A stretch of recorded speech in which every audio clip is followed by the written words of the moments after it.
with the research that is needed, typically when there's more time allowed, that there were going to be some kinks and that some people are going to get sick and some people may die. That's the calculated risk that these companies take, and that's why they should be open to litigation.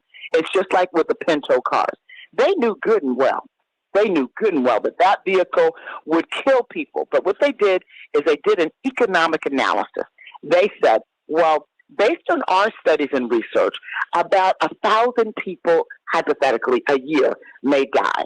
If we average that every person's life might be worth between $10,000 and $500,000, then they did a calculation. And so say that calculation came up with a number. Say it was $50 million, but actually it was much less. But say it was $50 million. It would have cost them maybe $60 million to make the changes in the vehicles. They made a cost-benefit analysis and said, it's not worth it. We'll take the risk because if there are 1,000 people who might die from it, many of them probably wouldn't even file suit or wouldn't even know. So that cuts it down to maybe 500. And of the 500 people, if you're driving a Pinto, you're not in the high income range. So let's cut that down. So then the value of lower income people's lives, that's another word for black and brown, could be valued at less. So these are cost-benefit analyses that car manufacturers that have gotten caught, like, the manufacturer of Pinto, and pharmaceutical companies make every day. So that's why I think they should be open to liability. There's got to be a threshold. But then, by the same token, there's got to be some incentive for them to come up with these vaccinations that could very well save millions and billions of lives. So there's a balancing act there. And so the government steps in and says, look, we know there's risk with everything. We want you to do this. We're going to pay you handsomely for this because we're going to make this vaccine available to all the people. We the people are the people. And we want you to move forward with it. And that's what's happened. So now that they're discovering this issue, that issue that they knew before, and it's coming to light, it's not surprising, but I just think there should be accountability.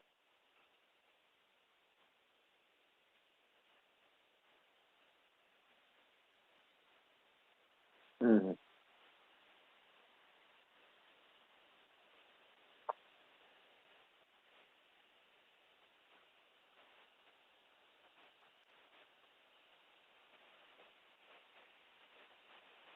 Well,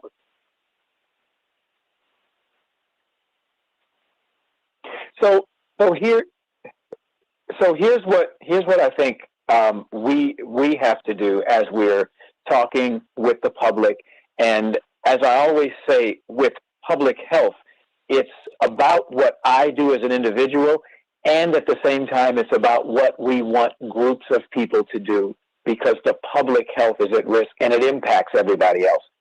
What they found at the factory, and there were quality problems at that factory previously, and so people had discovered that, and they were paying attention, and they were looking, and then they found more problems, and they threw away the 15 million doses. That's great. What that means is that people are looking and people are finding. What we did not see was vaccine getting to people that was tainted. We did not see anyone getting injured because the quality control process failed and nobody caught it. That's what we did not see. And I think we have to be very careful to acknowledge that people make mistakes and people mess up, and we want them to be caught before it gets to us and our families. And that's what happened this time. But we didn't see it yet. So we're relying on the unreliable people who have a vested interest in not getting us the information. Let's be clear on that. We are very clear on that, and at the same time, the landscape on which all of this is being painted is several hundred of thousands of people dying. So as Attorney Hoffler said earlier, she's not telling people don't get the vaccine. I'm not telling people don't get the vaccine. In fact, I'm telling people get the vaccine because to this point, people are not being killed in mass from the vaccine. People are being killed in mass from COVID-19. That's still going on. So I want to say that, yes, I agree that I'm glad they paused and they're looking at these blood clots, even though it's extremely rare. Even one life is too many. I'm glad that they're finding out that people are messing up at some of these factories and some of these places, and now they'll look more because they've already found that people are messing up. I think all of that helps us to feel a little bit, it helps me to feel a little bit better because people are looking and people are finding that there are problems and they're responding to the problems. That's what I'm thinking. And I'm still saying to people, when there's a vaccine available in your community, because as my friend, Reverend Jesse Jackson said, we are the sickest and we are dying the quickest.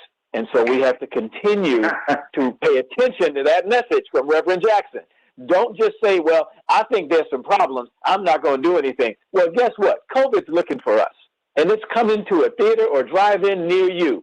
So please pay attention, talk to your doctor if you've got pre-existing conditions like you talked about, the Williams sisters, the fact that you're young and healthy. There are young, and I know someone who is young and healthy and who has been on a ventilator for 8 weeks now from COVID-19. So don't think that. Anyway, let me just stop there. Now, people are looking. And I just want to right. And I want to clarify. It'd be quicker than that. I want to say, I am absolutely positively, because there can be no lack of clarity on this. Absolutely positively, not at all. There's not an orifice of my body that's saying to anyone not to take the vaccine. I am not saying that at all. It would be hypocritical for me to say that because I've taken the first dose and I fully intend to take the second dose, as have most of my family members. So I am not saying that at all. I want to be very clear on that. I am saying that has the public been duped? Now I'm putting my little hat up. Of course the public's been duped on some level because the information was jacked up from the inception relative to the vaccines, relative to COVID. COVID remains one of the fastest growing killers that I'm seeing. And I have a friend who is 58 years old who just died from COVID and who left an 18-year-old child right before he graduated from high school. So, it's very personal for me. So I'm saying take the vaccine, and it's personal for all of us. I'm not the only one. People have lost children. And so I say all this to say, I do believe that despite the fact that this is all we have to give us some protection, I go back to the great, great Dr. Deborah Verholden, who said it's like Swiss cheese. Swiss cheese has holes in it. And so every level of protection helps us. We need to do it. Of course we do. But we also need to Swiss cheese stinks. It does stink. And we need to recognize the stink, and we need to recognize the funk, and we need to recognize what it is and go with our eyes open. COVID is still killing and infecting our communities at an alarming rate. And we've got to really see that. Exactly. Yes.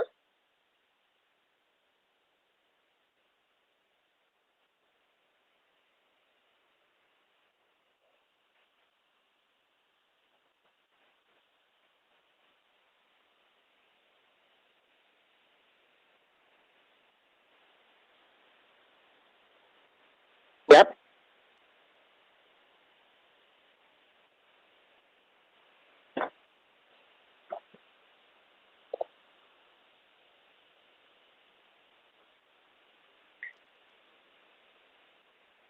Right. I agree with you. And that's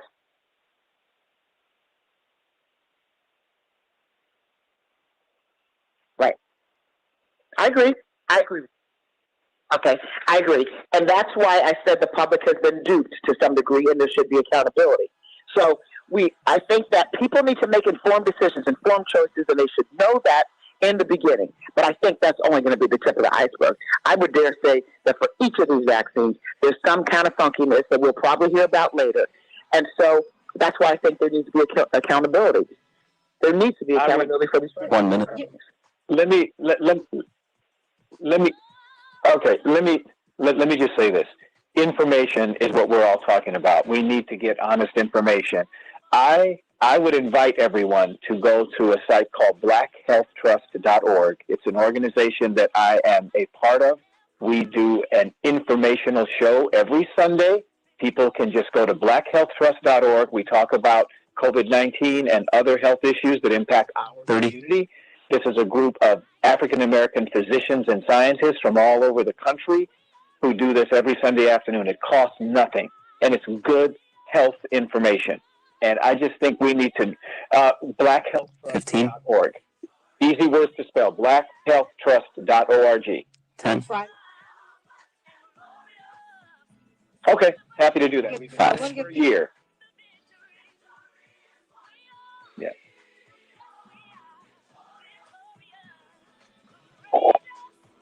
Right.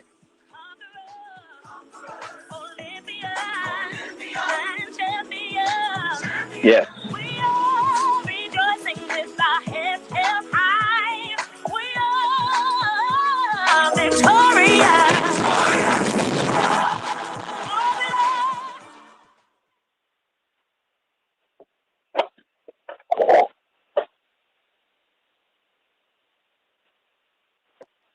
All right. Love you guys. Take care. Thank you so much. All right. Okay. It's on my calendar. Take care. All right. Bye-bye. Bye-bye.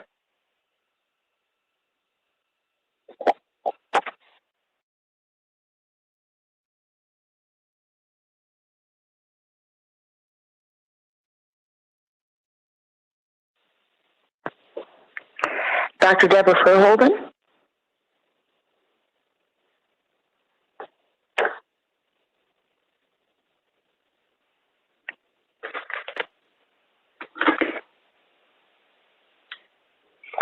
I can.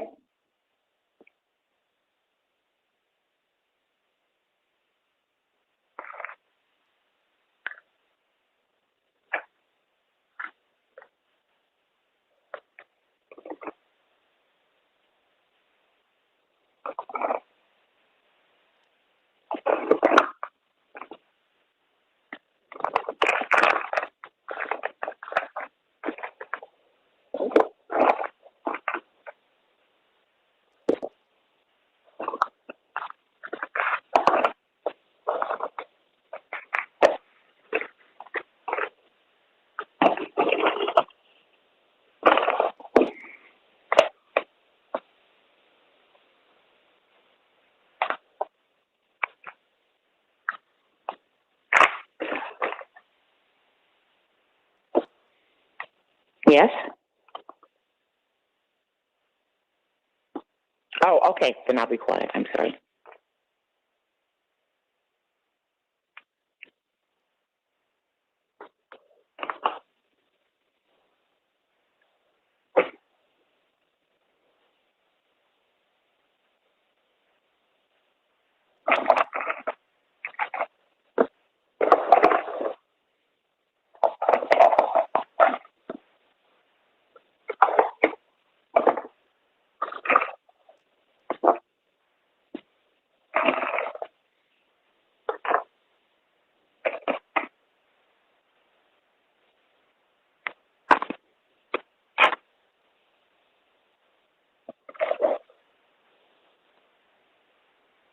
We have Attorney Thatcher.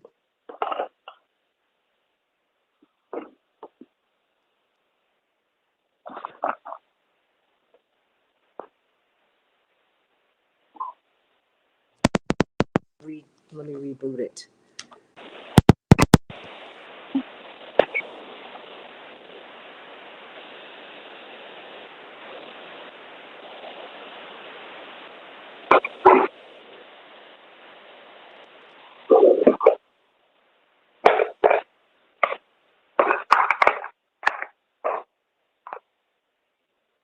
Yes.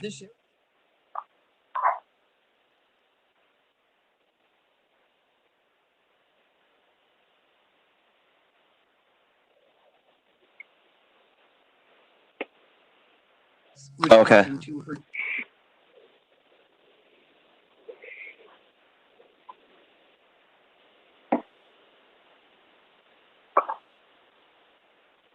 Mm.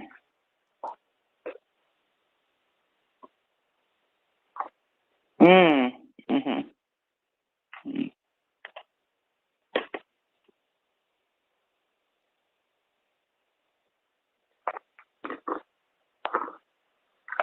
I'm sorry to hear that.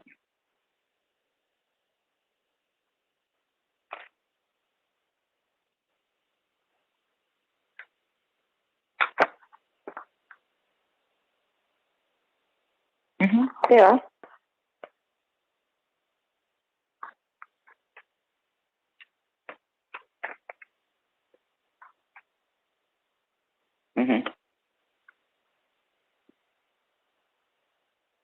Right.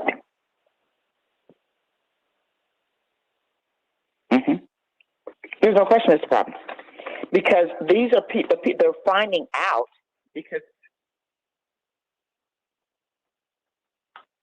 Okay.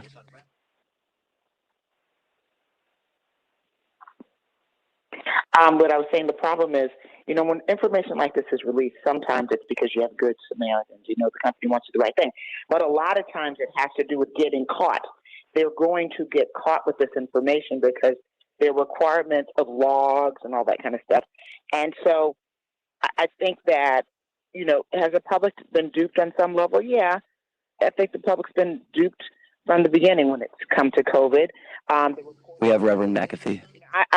Dr. Fauci, he's the foremost expert on mainstream, for the government on this.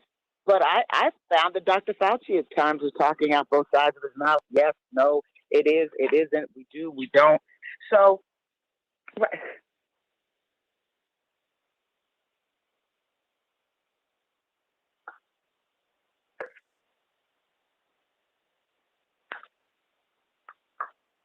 mm-hmm.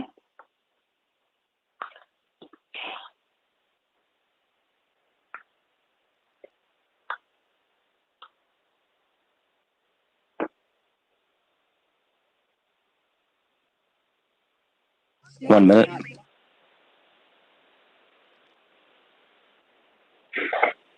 Well, Kevin, I say spreading it. Oh, the only thing that they're saying, and I don't believe it's true, is that you won't die now. Well, because I was having this discussion with my son. Because children, again, I live in the prism of children. Okay. Okay. Yeah.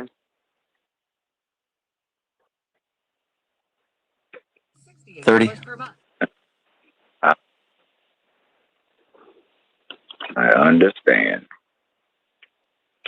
Good morning, Reverend McAfee.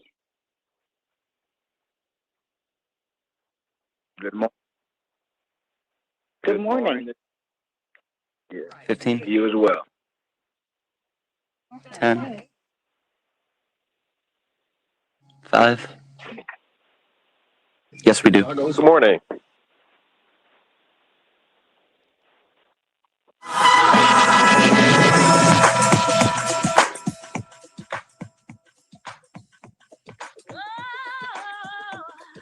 This is the Santita Jackson Show. Determined, unstoppable, achieving the impossible. We're standing tall with our heads held high. We are.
I think from a continuation from our discussion even before Dante was killed, I tried to share with you all what we go through on a daily basis here in the state.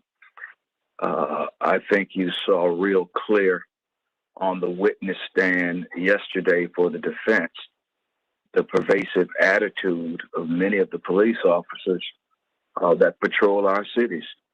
That when you can have someone that will be on a stand and say that Chauvin used correct force, that's the attitude that we've been dealing with.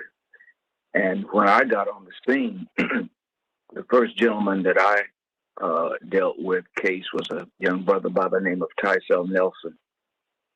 They said he was pointing a gun at the police officer, Dan May, and that the police shot him in the chest, only to find out when we got to the hospital, he was shot with double-aught buck in the back. And so it hasn't been handled, my sister, since back then. So if you didn't handle it back then, and even before that, Sal Saran Scott, just again, to the people in the community, this is not new. And that's what's sad, that it's not new. No one has taken care of this issue.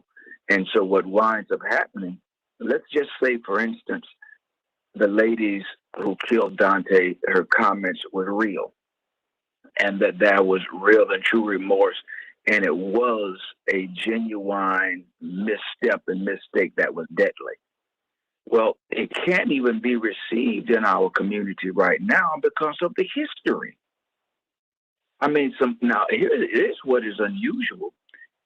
You had a chief of police, again, who at least thought it was a mistake, which is unusual for us. Normally, it's the total opposite end. If you read some of the comments on some of the radio stations and television stations here, many on the white side say, well, he shouldn't have ran. Well, when did running become a death penalty? Especially when you can see white folk after white folk shooting up malls, shooting up clubs, shooting up churches, and they don't get a scratch.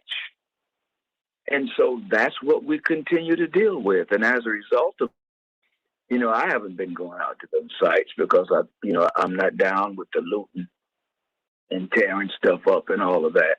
I understand the why of it, but that don't get it done. What we need done. So I know Dr. McKinley Moore is calling for a prayer meeting out there at 12.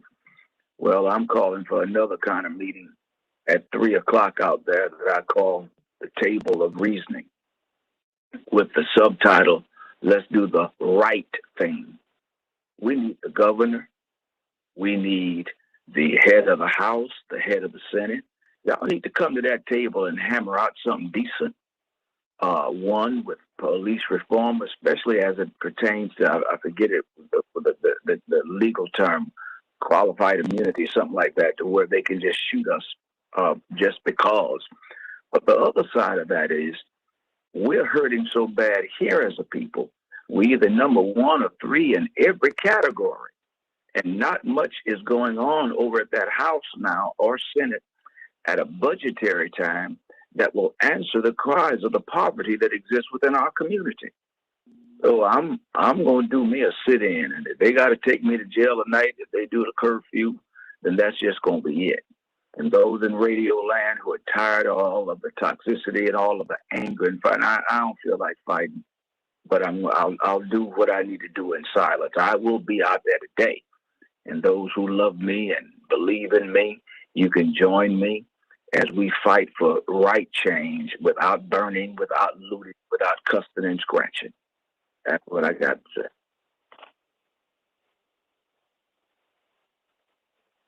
I think that will happen. One of the things that they got here with some of the different districts, it happened in Hennepin County, but it was referred out, if I'm not mistaken, to Wright County. And I know they was pulling some of the things. I would, if it's no more than involuntary manslaughter or something, if we inadvertently shoot somebody, we get charged. I can think of a couple of cases where, people have made mistakes and left a gun or something and someone has died, or inadvertently, pulled the trigger. They get charged. And so if it's good for the goose, it's good for the gander.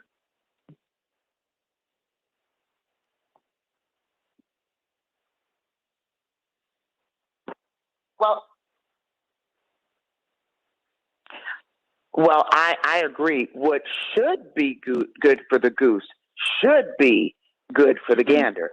But the reality is, what is good for the goose is not always good for the gander. What do I mean by that? Well, certainly she should be charged. Now, that if she is not charged for killing this young man, it will just, I think the community in Minneapolis, in Minnesota, and in this country, it's not just in Minneapolis, Minnesota, and in this country will be further divided in ways that if we're not careful, we won't be able to come back and repair, because at some point there's a threshold of how much communities can take in terms of this type of injustice. So if she's not charged for something, that's going to be a major problem, because she clearly killed him. We clearly saw it. She made a mistake. I don't believe that there are those types of mistakes. And if you make that kind of mistake, you never needed to be a police officer. You never needed to be entrusted with training, and you never need to be out there. And that's the whole point. When you have in your possession a weapon that can kill, and you're paid to do that, you cannot make those mistakes. A mistake is, oh my goodness, I'm sorry, sir.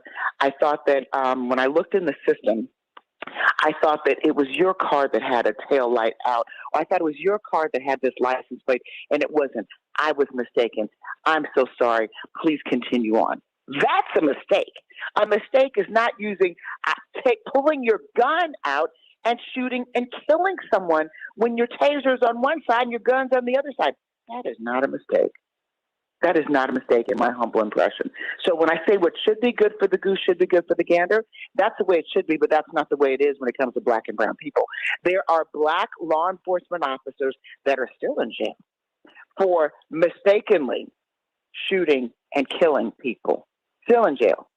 Been in jail, got 20 years, 10 years for doing that. And yes, we all feel badly about it, but when you shoot and you kill someone and your job is to protect and you're law enforcement, it means something else. It means something else. And thank God for the footage of that. I mean, this was just devastating. Devastating. This was a child, yet another child, and now the excuse is it's a mistake. That's not acceptable. And how about this? The mayor hasn't accepted her resignation yet? I don't even know what to say about that. Is the mayor considering not accepting her resignation? What kind of? I don't know, gentlemen, and it looks like this might be his first time at public office. If you listen to earlier on, they had a system that where the mayor did not have the power to fire her, but then the city council turned around and gave it to him. And so I don't know if he's, researching it to find out, if he can legally do it, because what he said before he had the power is that he would support firing her. That's what he said. And so if that is the case, it could be just a matter of being inundated at this point and not being, real familiar. When you get thrown into this and you're not accustomed to it, and I don't know who's guiding him at this point, but he stated before the city council gave him the authority, because it was in the power of the city manager. Well, remember, they removed the city manager. Now the police chief is gone, but then the city council gave the mayor authority. And all he has to do now is do what he said that he wanted to do. You got the juice now, bro.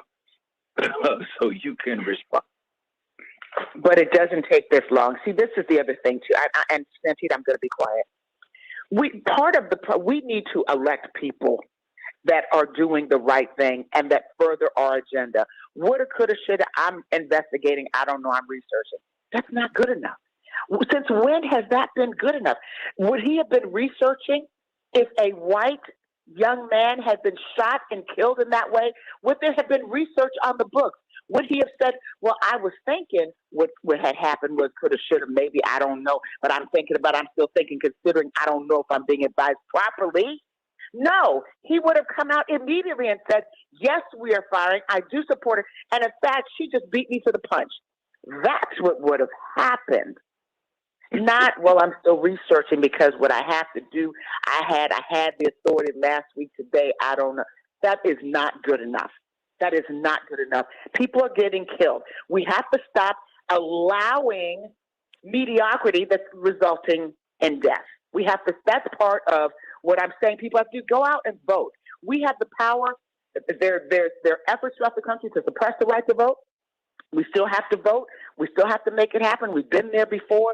Vote for people who will forward a just agenda, not people who are going to sit and ponder when a black child dies, and who would never ponder if a white child dies.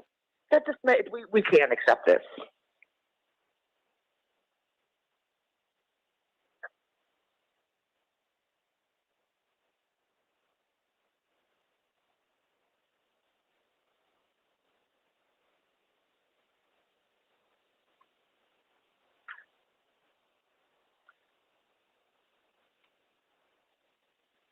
Well, I think as a black man in America, I think you just want to be given the same benefit of the doubt and sympathy as the folks who kill us. Because when you think about it, there's the only thing that says this was an accident is the person who killed him. Everything else indicates that this woman had every intention of doing it. A X-26 police issued taser weighs 10 ounces, is bright green. You have to press a button on with your thumb on your non-dominant side. Is held the opposite from your dominant side to prevent these accidents from happening. It has to charge for a second before it discharges. It has a completely different trigger pull than a firearm. A firearm requires about, especially a Glock 17, it weighs about 30 ounces versus 10 ounces for the taser. The firearm requires about a 5.5 pound trigger pull in order for it to fire. That's standard on a Glock. I know because I have one. The taser requires about a 1 pound trigger pull because it's basically a toy that is shooting electricity and not hitting a firing pin. So it's anyone who has firearms, who's been in law enforcement, understands that this story don't make sense. But by being a white woman in America, we've seen this with Susan Smith. We've seen this with Emmett Till. No matter what you say that a black man did or that you have done to a black man, you will be given the benefit of the doubt by America. And we have learned. I learned this from Janice Mathis years ago. White woman tears don't mean 1 minute to me because they will sit there and cry after they just roll their kids into a river, and then blame a black man, and then we will start sending them donations for all the things that have happened to them. So the fact, oh yeah, oh my God, Susan.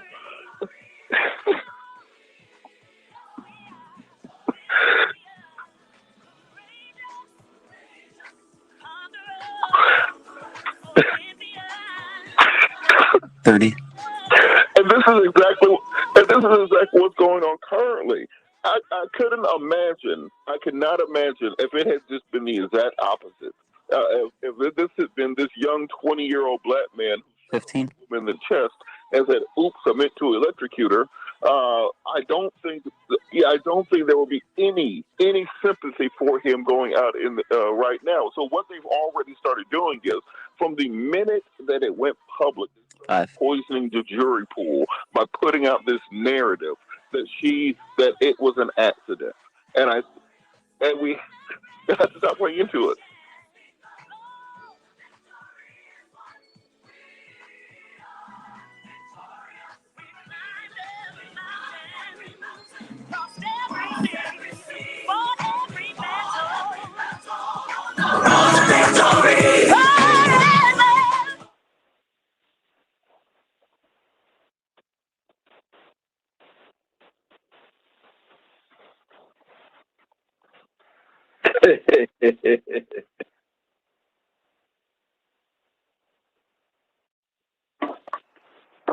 Well,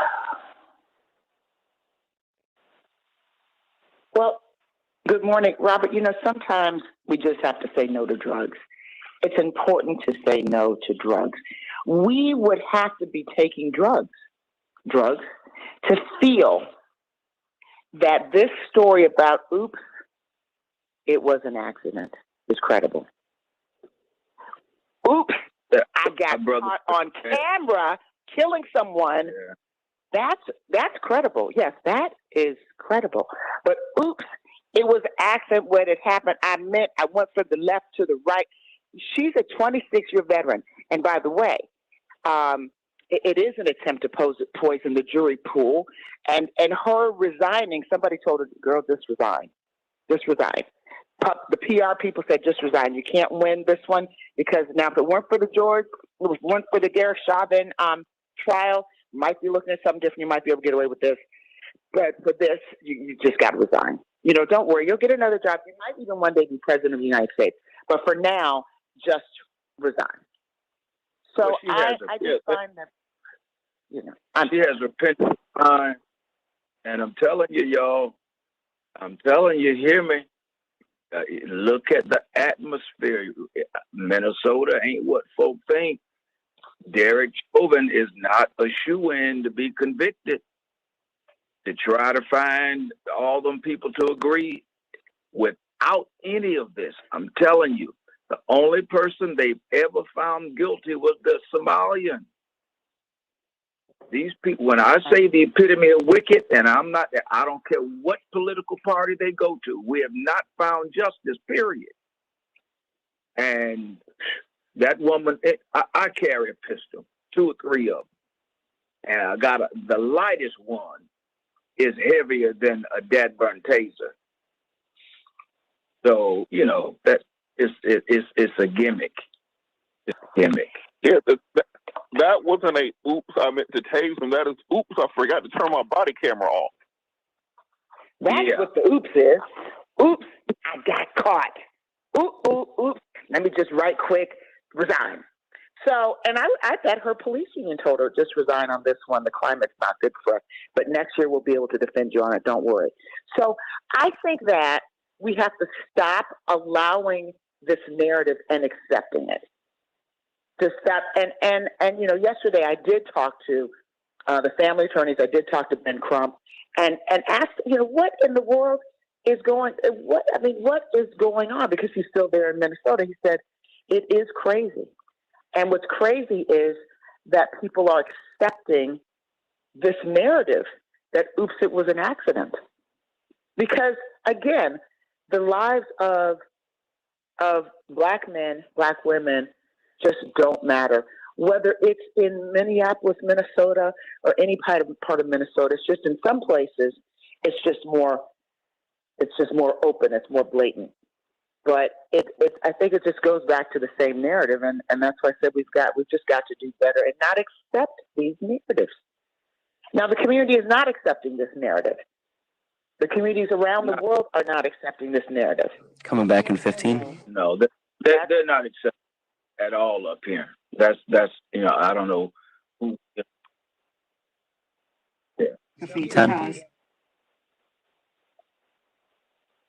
We want.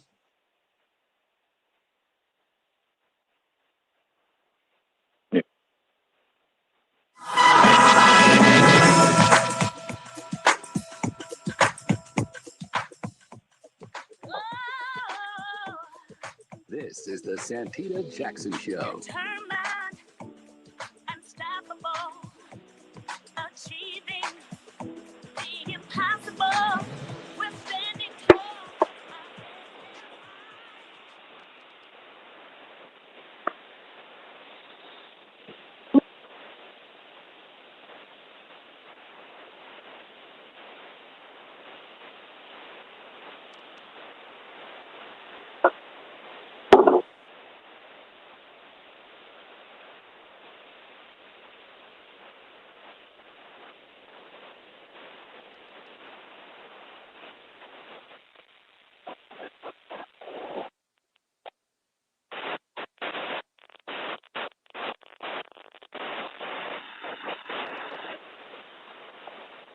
Well, I think the message of one that, as a whole, most in the community that I know of ain't accepting that this was an accident or mistake at all.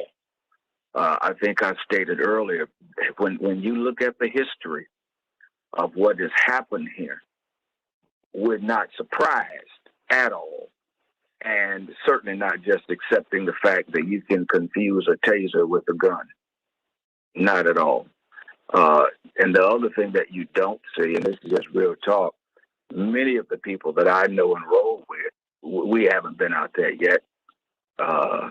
Certainly not because we're scared, but trying to get your mind. You're in the midst of so much stuff. I just did a post yesterday. What is the prescription for the perpetuity of pain? That is just one thing after the other.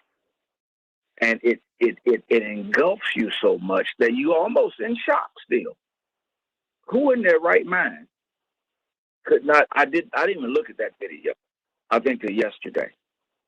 She got a gun out in her hand.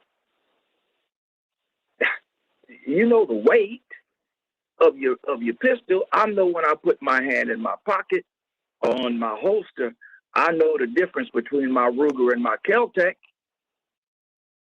And I had them on both on the same side. And I also have it framed in my mind, what is the logic? The logic is I'm going to fire my Kel-Tec first, which is just 7, make a loud enough noise, give me time to get to that Ruger, which bumps 17. Now, I'm not a trained officer. That's just how I think as a tactic. She got a taser on the left and a gun on the right, and come up with that.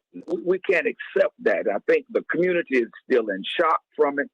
Not just that, but from the Derek Chauvin and what they did to George Floyd and all of the rest of the stuff that we deal with daily. Because what they ain't talking about is still what I have to still deal with. We had a double homicide Sunday. So my responsibilities is different from the average person because I still have to deal with that stuff too. So we're in shock, but we certainly ain't accepting that as a mistake. It's not real.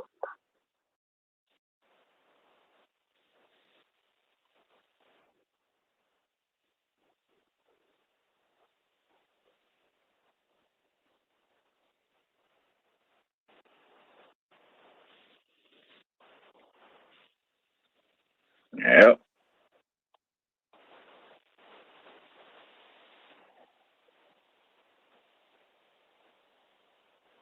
No, not even. That's why they're responding the way they're responding, that they know it wasn't. And I'll state again, especially when I made the comment about what's good for the goose, good for the gander. And historically, I know it hasn't been, without a doubt. I'm not naive. You would hope that at this point in time, that again, just off the basis, if even if she think it was that, she ought to be charged. I know that the mayor of the city asked for the case to go to the attorney general. I know that much. And prayerfully, that will happen. Matter of fact, if it don't, that's one of the other things we can push for from our community, because that was one of the first things we asked for during the Chauvin trial was that it go to Keith. And so we hope to gain more momentum or hear about that today.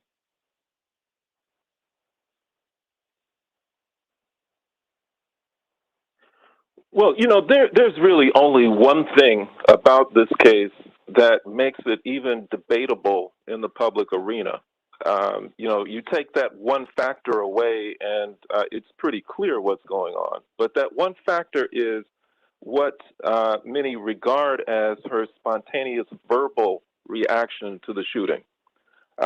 If she had said nothing, if she had said absolutely nothing, then what people would have been looking at is the fact that she had her pistol out and holding it for at least long enough for her to determine what it is that was in her hand, and that she fired a shot at someone who was attempting to escape.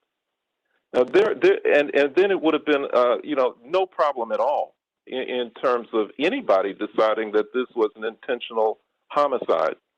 But now, by this verbal reaction that she uttered, she's created an additional challenge for a prosecutor who approaches this in good faith and who does try and establish her criminal liability.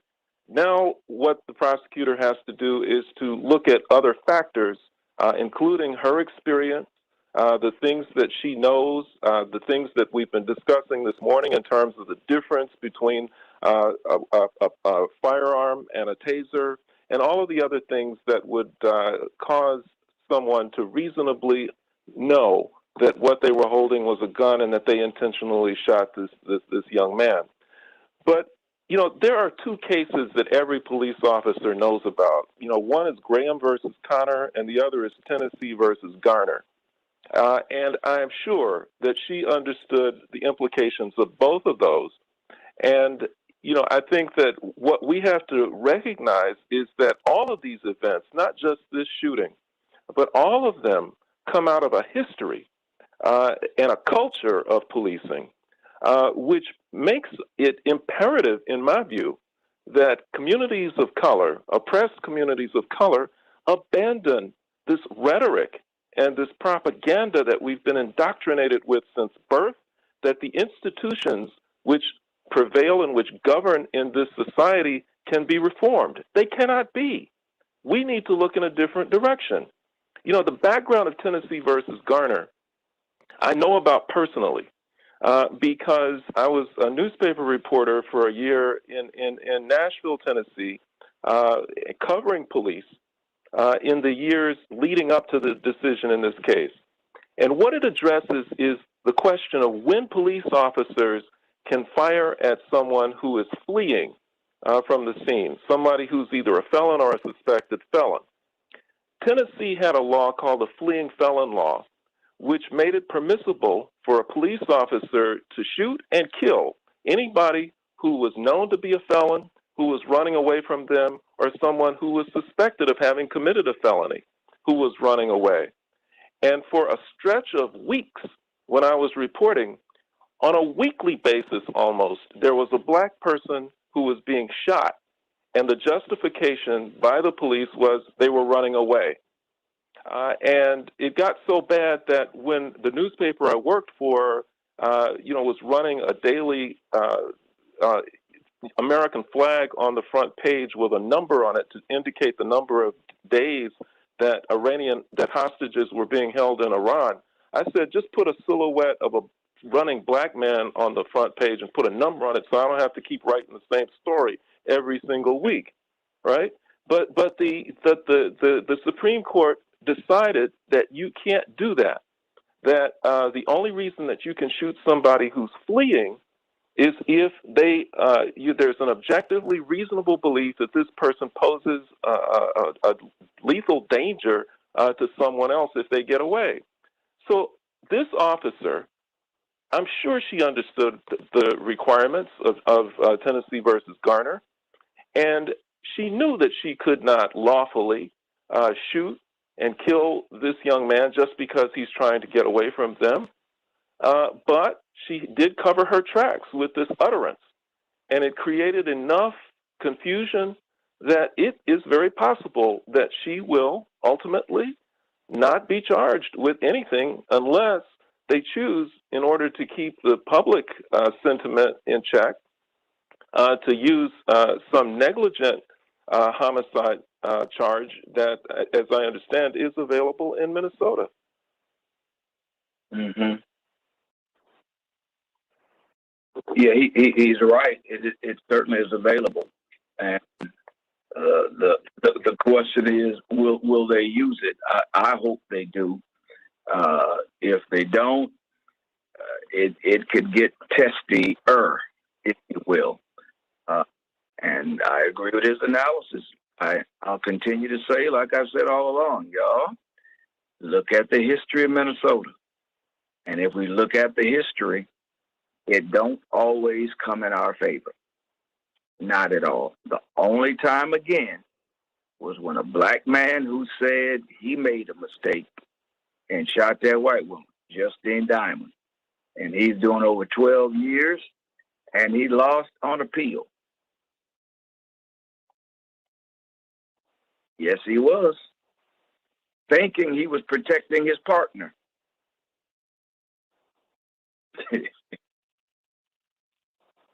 Today.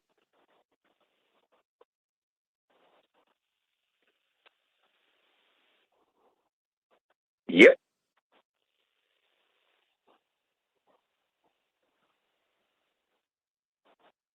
Matt asked if was his partner black or white. White. Mm-hmm. Yeah, and think about the scenario. He's in a dark alley. He's in a dark alley, and somebody come up on the side of the car.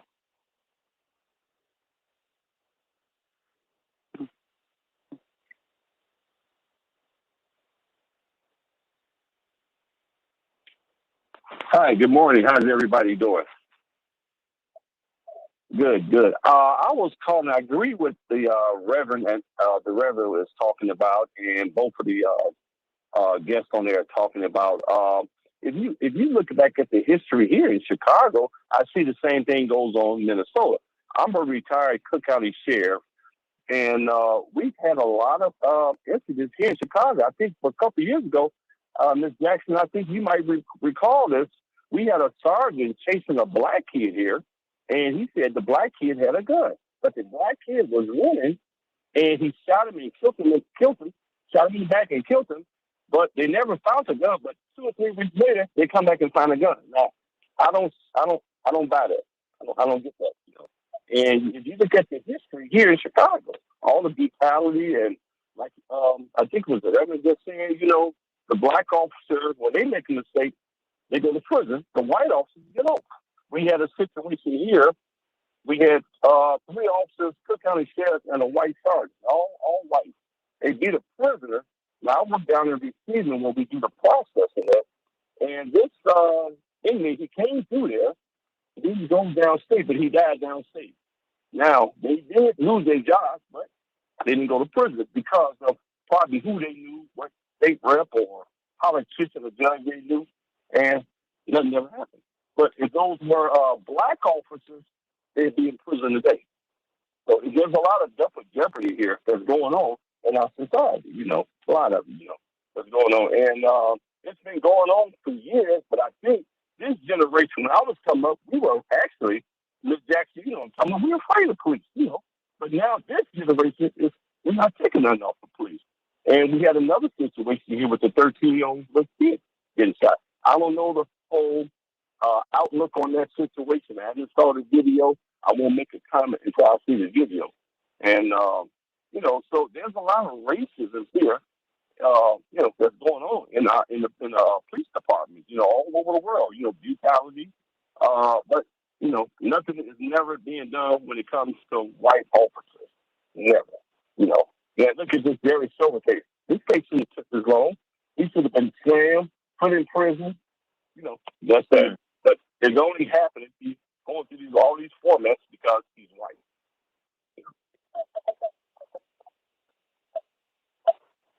I think he's going to be convicted. If he doesn't, this world's going to blow up. It's going to blow up. It's going to blow up. I'm hoping and praying that he gets convicted. I really do. And what I was saying is the problem I have is he had 19 complaints. How come he wasn't investigated? 19 complaints on a job. Complaints. He's only been disciplined for one, but this officer had 19. If a black officer get one, he goes straight and get investigated. This guy has 19 complaints. Why was he on a job? He should have been investigated, huh?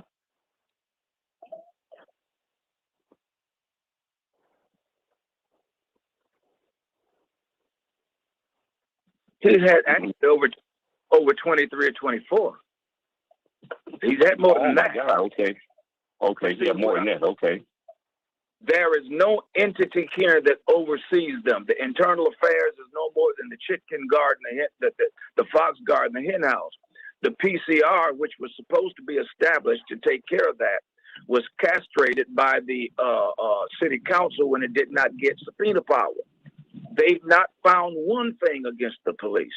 And that's what I was saying, Santita, earlier when we talked last week. they have no fear of being prosecuted, hurt, or fired for what they do to us. Every chief that they had put in office that was going to hold them accountable. First one was McMahon. They got rid of him. Now you got Rondo, who don't mind them, and the son to him. So no, he's had most of them officers. I tell you, I wish to God I could track down Eric Lukes. Eric Lukes is a black officer who got written up for checking two white officers for abusing a black man. And they gave Eric hell to the point that Eric has retired. That would be a nice thing for me to try to collect the black officers that have left y'all to talk to on the real, and what they, for some of the ones, that's there now, they really can't talk. But I will remind you, Rondo was in office, and he's one of the very ones that was part of a class action lawsuit against the department.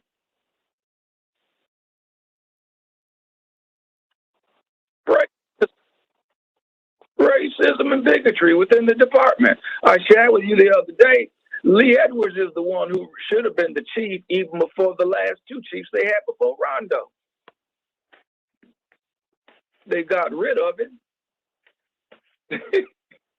It's crazy.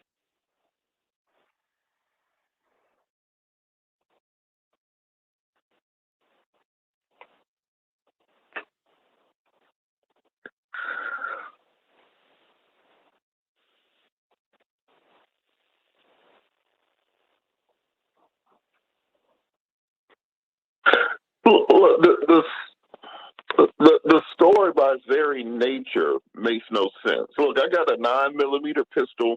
That's my jogging gun. I used to wear it around my ankle. It's a little 7-shot Taurus in case somebody gets to jump on me.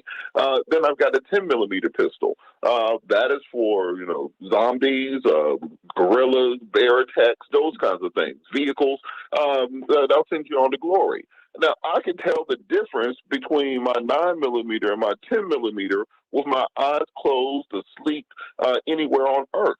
So the idea that a woman with 26 years of police experience just accidentally shot a taser instead of a Glock 17, it strains credulity to the point of being ridiculous. And then to place on top of that the fact that the media took this narrative and just ran with it. And they report it as a mistake. The headlines say mistake. The fact that we can accept that she made a mistake in shooting him, but can't take for that this 20-year-old made a mistake in running. We have more sympathy for the person who did the killing than the person who was killed, if the person who was killed was a black man for any reason in this country. And as I say often, we're seeing the same thing in the Chauvin's trial. We see the same thing in pretty much any of these race-based killings, that by the time before the body can get cold, we already know everything this person has done bad their entire life. They did return a library book in 2004. They put gum in little Susie's hair in kindergarten. Anything they have done bad, but we do not look at what the person who killed them has done in their career. The one thing that could explain her quote-unquote mistake is that she was high on drugs at the time. So why didn't they take her, arrest her, intake her, and begin the process of investigating the case then?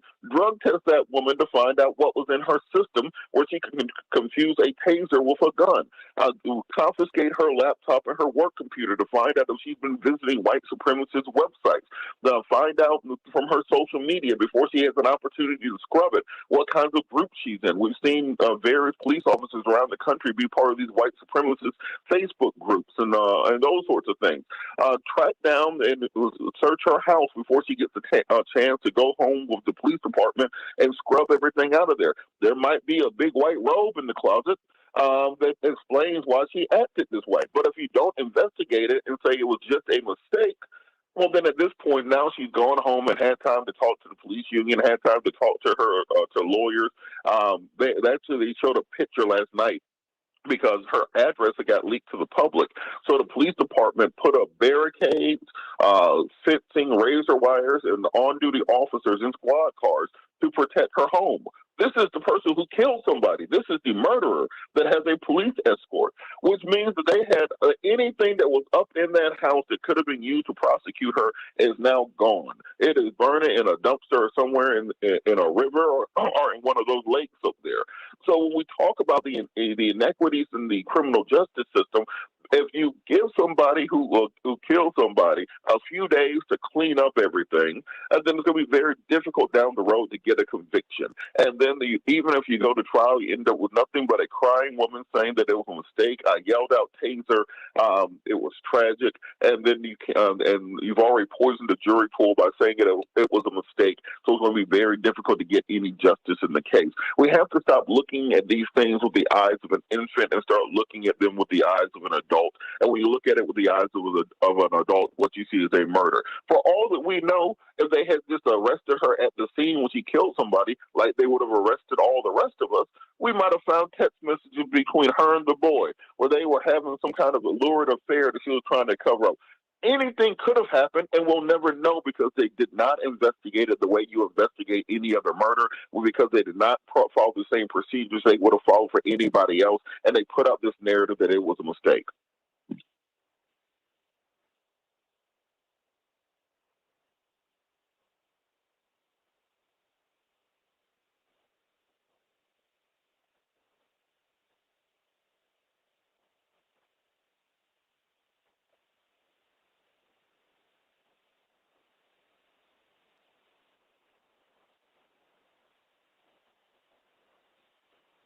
And that's what in the letter, because whether how do you do that?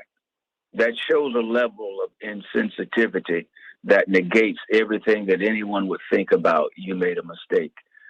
Perhaps you should have said something about the baby that you killed, and you don't mention it as if he's a non-person. No.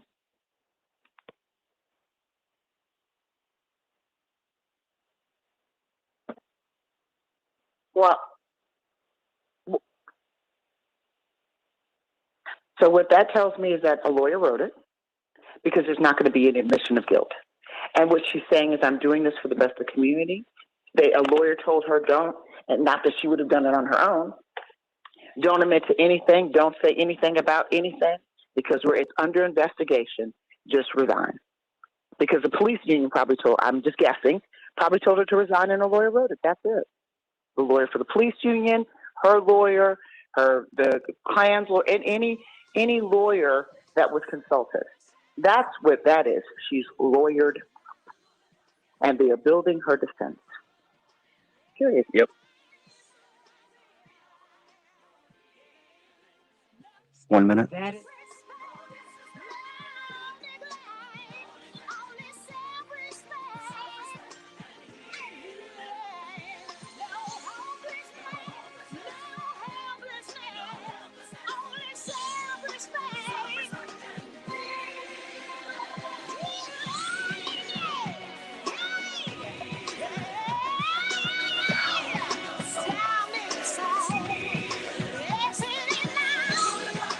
Get your 30. legal.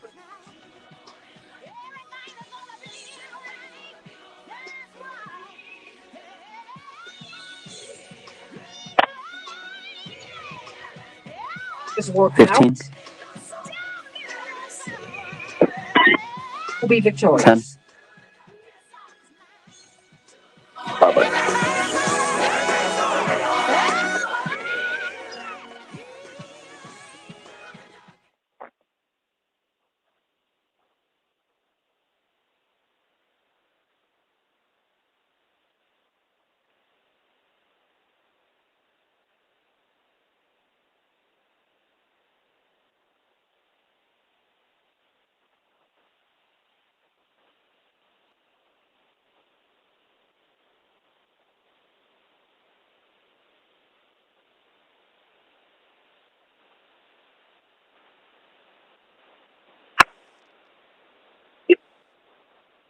Thank you. Thank you, Santita. Bye.